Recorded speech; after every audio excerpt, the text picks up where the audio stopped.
and good afternoon.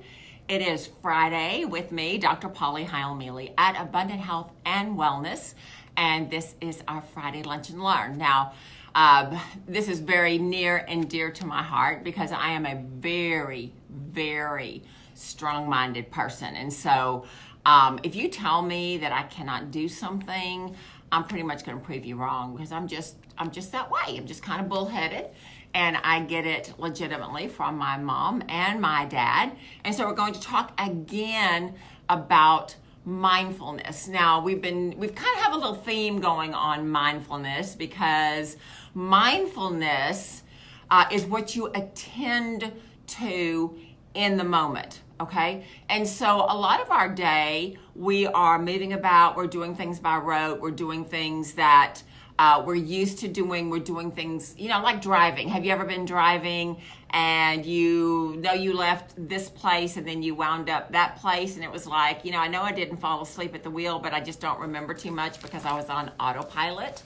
Well, a lot of times we go through our life on autopilot. So today I want to talk to us about using mindfulness in order to appreciate our diet. And so people are coming on and I appreciate that. If y'all could just give me a like or a high five or something, just because at the end of the day, when I go back and I look and I see that, oh my goodness, there's like 40 people watching, but I only have 2 or 3 comments. It's like, well, who are the 40 people? Because I can't keep my train of thought if I'm reading the comments. And as the comments come in, I don't always see them. So I apologize for not getting to your question. So the title of this article that I want to discuss with you today is called "The Focus on Not Eating Junk Food May Be Sabotaging Your Diet." So what does that mean? So if you are focused on the cannots, if you're focused on the do nots, then you are going to sabotage yourself. We want to change that focus onto something positive. Now, I just want to get down and dirty with you here because mindset is mindset.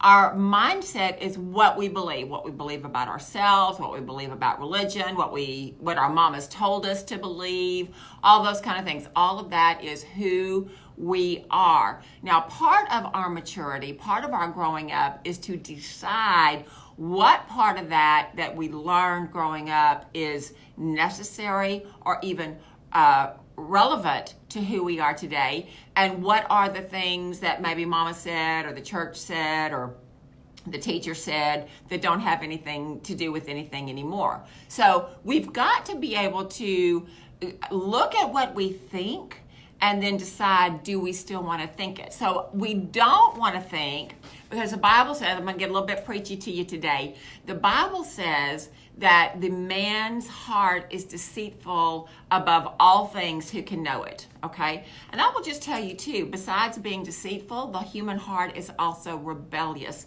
Nobody likes to be told what to do. So when I tell you as a practitioner, ever do that, okay? When I tell you as a practitioner, don't do this, don't do that, which I don't do, okay? If you've been in my office, you know I don't do. I will give you a list, and I want you to work on these foods. These foods are really not beneficial. If you could stay away from that, that would be good. But we don't give you absolutes. The reason we don't give you absolutes is because, as I said at the beginning, if you tell me I can't do something, I'm going to just look at you and plant my feet and say, watch me, I will do it. So we don't want to do that. So when we focus, when we are mindful, I cannot have the Cheetos, I cannot have the hot dog, I cannot have the chocolate cake, I cannot have the Blizzard, whatever it is you cannot have, that is what your heart goes to. You will give your mind attention to what you focus on. Your heart follows what you focus on. And so we want to change that mindset to, I give them permission to eat bad. Okay. Now, is it beneficial to you? No. Is it something I think you ought to do? No. Am I going to stop you? No. Why is that? Because you are the king and queen of your own body. We want to lead you, we want to guide you, we want to encourage you, but we're not going to place unrealistic demands on you because you're going to plant your feet and you're going to say, well, just watch me. Okay, so I'm going to just kind of go over this article with you. And it says an expansive study suggests that it's better to focus on what you should eat rather than what you should not. Okay, a new study published in The Lancet says that at the population level, so this is just everybody, this is just your common everyday person out there, okay, a low intake of healthy food is the most important factor rather than a high intake of unhealthy junk food. So I just want to say that again. What affects your health is not junk food. What affects your health is a low intake of healthy foods. Okay, so we're going to focus on the positive. And there was a song that my mom used to sing to me, and I can't remember what it is, but it was accentuate the positive. Okay, so y'all remember that. In other words, for 20% of the people around the world who die every year, it is not that they ate too much junk food. It is that they didn't eat enough fruits, whole grains, nuts, seeds, and they consumed too much sodium. This was no small study. In fact, the Global Burden of Disease study spanned 27 years and gathered data from 195 countries, okay? The participants were aged 25 years and older. So these are not just babies. These are not just kids eating junk food. This is grown-up people, okay? It examined their relationship between dietary habits, specifically a suboptimal diet, and the preventable non-communicative diseases, including type 2 diabetes, cardiovascular disease, and cancer. So this was 195 countries. So this is pretty big study. It says the number one diet-related risk factor for deaths in the United States and several other countries, including India, Germany, Turkey, and Russia. The problem is that many of the foods sold as whole grains have actually been processed and stripped of their natural nutrients. Now, this is a really good thing. Grains, and we're taught here and in the United States, and we're going to have to differentiate between us and some other countries. In the United States, because we have industrialized farms, all of our wheat and our soybeans and our corn and maybe most of the rice is sprayed with Roundup that not only sprayed once, but sprayed twice. And why is that? Because you know, if you've used Roundup in your yard, that the Roundup causes your plant to shrivel.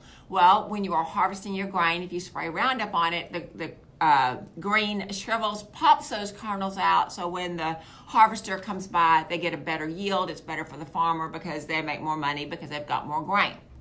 It's less labor intensive because the plant gives up the seed. Now, that's good for the farmer, but it's not good for us because that grain now is tainted with the glyphosate. And we know that there's been a couple of lawsuits in California that has proven that the glyphosate in Roundup is a problem and causes cancer. Now, I will tell you, I think Roundup is changing its formula because, yes, we do use it. We've got a building out here, and we get the weeds from time to time, and my loving husband will go out and kind of do a little squirt here and there. And the last time he did it, it didn't work. So I think that the Roundup people are changing their recipe, which is a good thing. But here in the United States, because of the way we grow our grains, most people are telling us to be careful with our grains. And so I kind of have a little caveat there. If you are doing organic grains, the grains are probably good for you. If you are doing other grains, you probably have genetically modified organisms in the grains, which include heavy metal, which are not good for you. So what they're saying here with the processed foods that say, you know, they've got grains in them because they've been processed, you have lost the germ of the grain in most cases, and so they're not as nutritious as they say. It's been stripped of its natural nutrients, is what it says. Low intake of nuts and seeds was the top risk factor in Mexico. This was followed by low consumption of vegetables, whole grains, and fruits. Mexico also ranked very high in the consumption of sugary, fruity drinks. Okay, so we want to make sure that we don't do that. So this is how they are saying, this is how we stop eating junk food. Okay, it says most people just stop. They just avoid it. They don't even go there. They put it on the do not list. And one of the things that is very helpful for you to do is not have it in the house. So if you go to your refrigerator or your snack cabinet and all you have is good, healthy snacks, what are you going to pick? Because you're hungry, you're going to pick a good, healthy snack. If you have the junk food, you know, and I'm guilty of doing that sometimes, you're going to pick what you have in the house. So one of the things that you can kind of help yourself is to only have good things in the house. But let's change the focus. It says, instead, we would probably get better results if we focused on positive food choices. Once we include more of the foods in our diets that were noted in the study, they should automatically take the place of the junk food and other unhealthy choices without specifically avoiding them. Now, I follow the 80-20 rule. I think if you've been in my office and you've asked me about diet, I've told you that before. So what does that mean? That means 80% of the time I'm real strict with myself, 20% of the time I'm not. Now, I'm going to be real honest with you. I never have junk food days. I just don't. And I'm not very hedonistic in my food. And that means I eat what I want, when I want, as much as I want. Okay, so I'm not like that. But like Mondays through Fridays, I eat very, very well. I'm very structured in my eating. Most of those days I eat at home. Most of those lunches is either a really, really good whole grain, and it's certified organic, protein bar, or I will do nuts, meat, and cheese, really high protein at lunch because I just do better at lunch.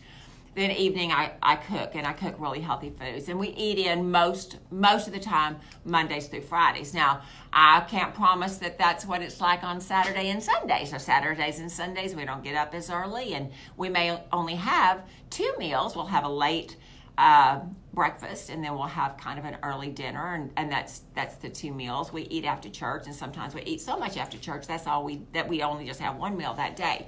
So, but we usually eat out, and I know when I eat out, I'm having genetically modified foods. But 5 out of the 7 days, that's roughly 80%, I do really, really well. Those other 2 days, I don't do so well. But that's what works for me. I'm able to have, some people say they have a cheat day, they'll have a dessert on that day, and I'm more prone to find out what desserts agree with me, and that's translated what doesn't make me gain weight. And I'll just tell you, bread, which I absolutely love, and pasta and pizza, all of those make me gain weight. Cake does not make me gain weight. Ice cream, M&Ms, none of that makes me gain weight. So when I go for a snack, what am I going to go for? I'm going to go for what's not going to make me gain weight. Now, are those all healthy choices? No, they are not. Do I do them every day? No, I do not. But I give myself the grace to know I'm smart. I know that what's going in my body is going to affect my health long term. And so I am making conscious, mindful choices.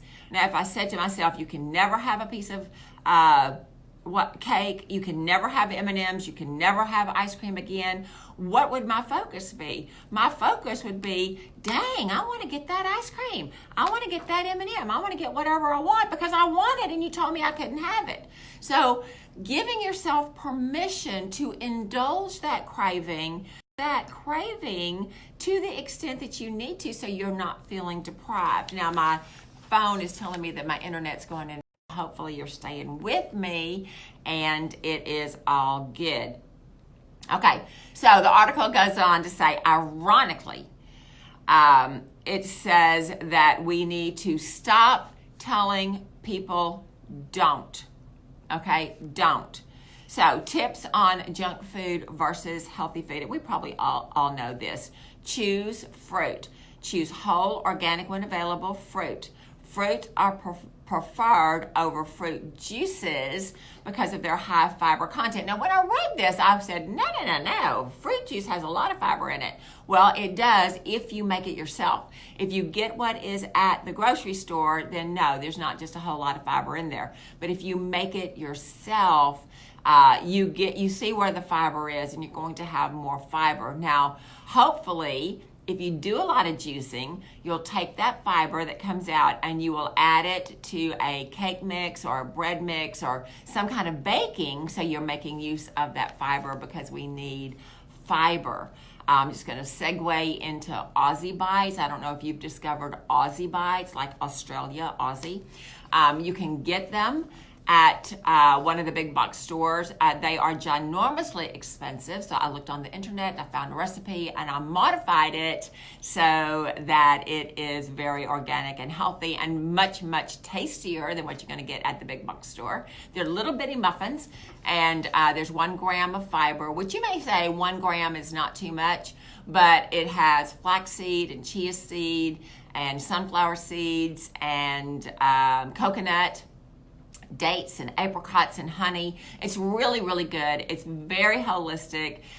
It stops you craving sweets because it is sweet, but there's just not a whole lot of calories in there, so all of that is good. So you want to make sure you're getting enough fiber in your diet, okay? It says the juicing process also causes most water-soluble vitamins to be lost. That is in your prepared juices, not in the juices that you make yourself. This is why your prepared juices are always fortified, and most of that fortification is synthetic form, which I'm not real happy with, okay? It says if fresh fruit is not available, dried fruit is a good alternative. In fact, 1 piece of dried fruit contains nearly the same amount of nutrients as the fresh version. By weight, dried fruit contains approximately 3.5 times the fiber, minerals, and vitamins. So, in these Aussie Bites that I made, we've got raisins and we've got dried apricots, which I absolutely love. So you want to look for dried fruit. If you're in a place where you can't have a refrigerator close to fruit, you can have the dried fruit and you get much more fiber and vitamins, and it keeps you fuller longer because of the fiber, and also it's sweeter, so it satisfies that sweet tooth, which a lot of us battle. Now, if you stick out your tongue, you get your mirror and you stick out your tongue, then you have a candida problem. And so if that is an issue with you, then you are going to crave sweets. You are going to crave starches, the pasta, the bread, and all that kind of stuff. So you want to look at that, and if that's a thing for you, then you want to starve that and not choose those kind of foods, okay? So that's just a little heads up. If you have an insatiable sweet tooth, it's probably because you've got a candida overgrowth, okay? So choose nuts and seeds, and I love nuts and seeds. Both of these are highly portable, snack-worthy foods, okay? They are nutrient-dense, and I just don't like them. They have mycotoxins, aflatoxins, there you go, aflatoxins in them, which is because they are grown under the earth, and there's mold under the earth. So if you have mold issues, you don't want to eat a lot of peanuts. And of course, a lot of peanuts, people have peanut allergies, so we don't want to do that. In fact, and that just reminds me, I posted a video about peanuts on the page today. It's above what Friday. You might want to look at that. It made me absolutely crack up laughing, okay? So your nuts and your seeds give you a lot of vitamins and fiber. It says when you combine them with the dried fruit, this is a natural food combination that is a great alternative to the junk food. Choose whole grains. One of the biggest challenges consumers face is choosing real whole grains. According to a postdoctoral research fellow in New Zealand, and we have friends that have friends in New Zealand, of course we do, who was not involved in the dietary study, so he was totally unbiased. He said, we need to be aware that whole grains are being included in extra processed products and have added sodium, added sugars, and added saturated fats. This is why we want to look for the certified organic seal, that we don't have a problem with that. Okay, so you want to look for that. These products should not be confused with products that contain intact, minimally processed whole grains. Now, when you have minimally processed whole grains, when you bite down on that grain, when you bite down on that seed, it can get stuck in your teeth. Why? Because it is the whole thing, and it's very dense, and you have to exercise your jaw to chew it. So you want to look for that USDA seal of approval, because when you're getting that, you're getting the whole grain, more of the whole grain, without the added sodium and added sugars. Okay, so bottom line here, right? Take a different perspective. Don't tell yourself you should not. When we tell ourselves we should not, and then we do, right? Because the heart is deceitfully wicked. When we tell ourselves you should not, and then we do, then we feel guilt and we feel shame. Some of us, if we feel guilt and we feel shame, we just kind of implode and say nothing matters. I've already blown it. I'm just going to keep on this path and just enjoy it. Well, that's not really your best attitude, but that's what happens. Some other people, when they mess up and they do the wrong thing, they'll like slap their hand and forget about it and move on and make better choices, which is the right way to go. We're trying to get you to look at your mindset in a different way. For example, with vitamins and supplements, a lot of people come in and say, I don't like taking handfuls of supplements. Now, we try not to give you handfuls of supplements. I'm just going to be honest. We try not to, but sometimes that's what your body needs. We do have liquid alternatives. Some people prefer liquids. Some people prefer the capsules. I will tell you, as a person who loves what I do, I also practice what I preach. I have bottles of herbs on my counter. Do I like taking them? Not particularly. You know, it's like, oh, I have to go through this again. Why do I do it? I do it because I know that my food choices, even when I buy USDA organic, even when I buy Vine Ripe, I know my food choices are not nutritionally dense. I know that this girl needs the enzymes in order to do what I need to do, and so I've got to supplement my diet with good supplements. So I think of the supplements, I don't think of it as a pill. I think of it as a food source. Now, if you look at our labels, especially our most favored labels, of course they are the most expensive labels, but if you look at our most favored labels, you will see that there is no extra ingredients. Okay, everything that in there is from a plant that has been tested. It is organic.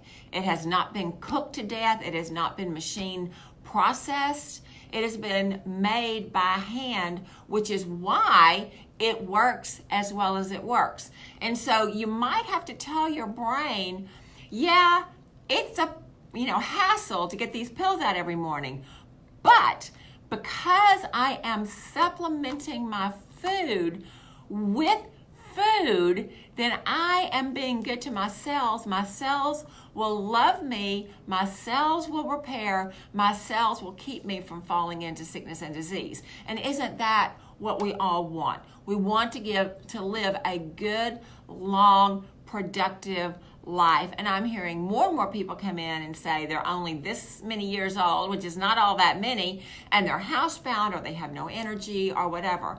When we do the supplementation within 2 days to a week, they are calling and saying, oh my goodness, I did not realize how tired I was. And yes, you're right. It is because the food is not as densely nutritious as it used to be. And so this is why we supplement. So try and wrap your mind around, not I should do something, but yay, I get to do something. I have provision here that I can supplement my diet, which I know is not up to standard, and I can live a long, healthy, productive life. So change the mindset from I can't to I get to. Change it from I know I should, but to, well, I may not want to, but I get to do this because my future is going to benefit from it. So hopefully we look at the mind, we look at our intention. What is my intention? Is my intention to take a handful of supplements every morning? No, that's not my intention. My intention is to not go to the doctor, not have to take any medications, not have any kind of infirmity. That's my intention. So I get to take my supplements because I know and understand that those supplements are a vehicle to my goal. And my goal is to not to be infirm. Does that make sense? So I don't want you to go through the day saying, I'm driving by whatever fast food place you like. I have favorites. We don't do it often, but we do it sometimes because you know what? I give myself permission to do that. If you told me I could never have another Whataburger, I think I'd just walk out of your office, right? So I'm not going to do that. Do we do that often? No, we don't do that often, but we do it. We get to do it. And you know what? After I do it, I also get to do detox herbs to cleanse whatever's in there that shouldn't be in there, right? So let's move the mindset from I have to or I can't. Let's move it to I get to make the right choice. I get to do the right thing. And so that gives us a much better mindset. Our heart is toward that. When our heart is toward that, our intention is toward that, the body takes up those herbs and supplements and it becomes true nourishment for your body. So hope you've enjoyed this. Remember my 80-20 rule. We like that. I am on my way to Laredo to visit all of my Laredo patients this weekend. So you guys pray for us as we are on the road. And I love you so much. And I will talk to you soon. Next week, in fact. Take care. Bye-bye.